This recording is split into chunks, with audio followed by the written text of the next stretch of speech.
अखा बोथोरावनो अमा बेदर जानो लुगैलायबायनो नै दा बेखौनो लायनो थांगासिनो दं आङो रनसाइदाम बाजाराव फिसालाबो फैफादों नै हाय होन कानिपुर दालां मोनफैबाय कानिपुर दैया बेसे देरदों नायनि एसे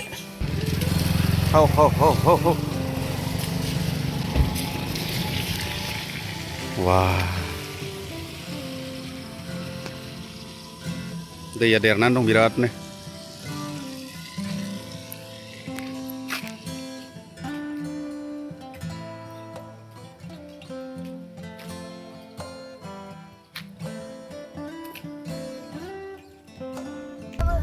गैया रनसाइदामाव अखा हानायखाय सिथाराखैदां अमाखौनो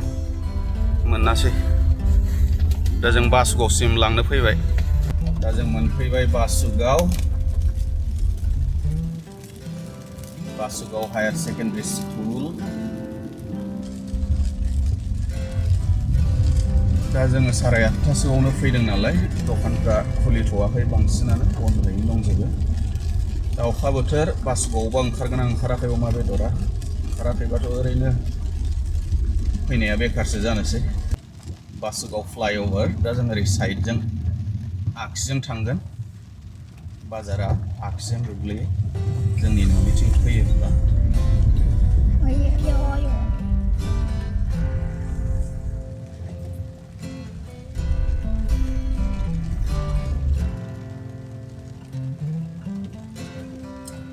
लेफ्ट टार्न लानोसै बाजारथिं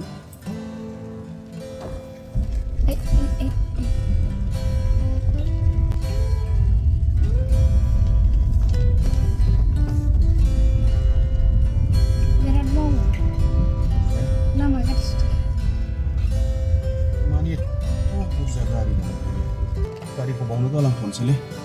थाबायलांसै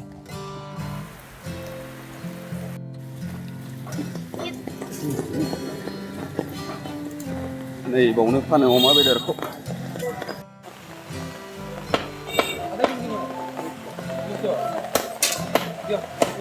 फिसाज्लाया परथा जानो लुगैदोंनो अशका हटेलाव जालांसै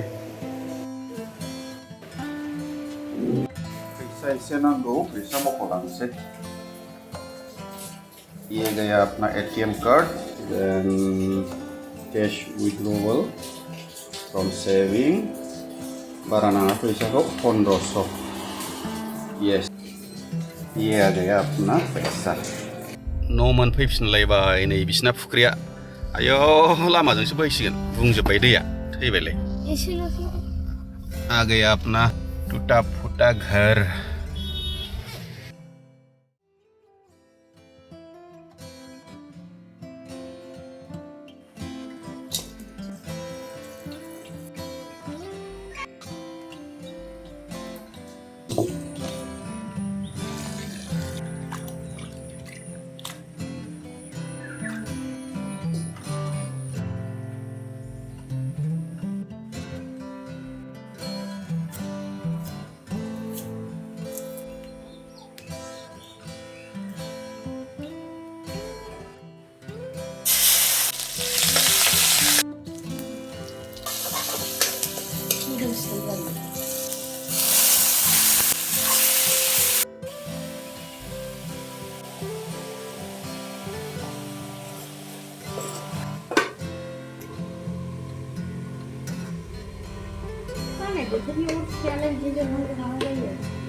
आहारखौनो दौआ बिमाया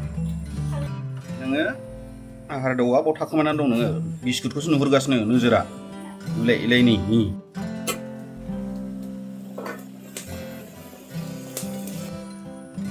न'नि थाइजौ मोनबायदां साइज जाबाय ग्रेभि दोनगोन नामा दे रानहोबावदो एसे